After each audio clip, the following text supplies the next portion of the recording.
ये बैनर आप देखिए पहले। अभी हाल ही में ही केरला के कैपिटल तिरुवनंतपुरम में म्युनिसिपैलिटी के चुनाव के दौरान जब बीजेपी जीत जाती है, उस दौरान ये बैनर वहां लगाया जाता है।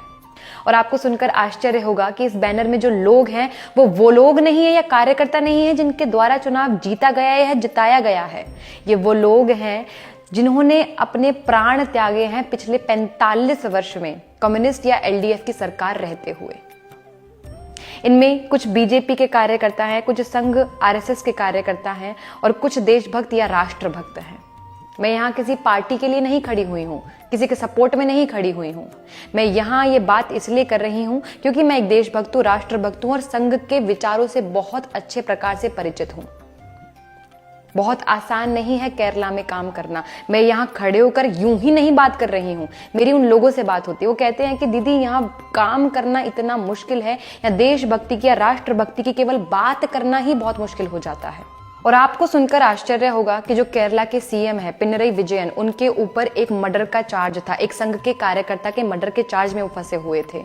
और उससे भी शॉकिंग बात यह है कि जो उनका विधानसभा क्षेत्र है कन्नौर, वहां जो संघ का कार्यालय है, वहां भारत माता की, गुरुजी की और डॉक्टर साहब की फोटो के अलावा और भी कई लोगों की फोटो है। 100 से अधिक लोगों की फोटो वहां लगी हुई है। और वो फोटो उन लोगों की है जिनकी वहां हत्या हुई है, मर्डर हुआ है जिनका वहां।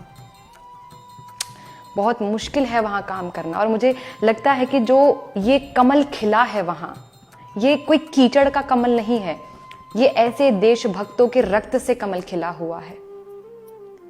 मुझे नहीं पता कि कहां बीजेपी है कहां नहीं है, और मैं कोई सपोर्टर भी नहीं हूं, लेकिन यहां जो बीजेपी जीती है ये बहुत खुशी की बात है मेरे लिए, क्योंकि मैं उन लोगों को सुनती रहती हूं, उन लोगों की बातें मैं सुनती रहती हूं, उन लोगों से मैं बातचीत करती हूं।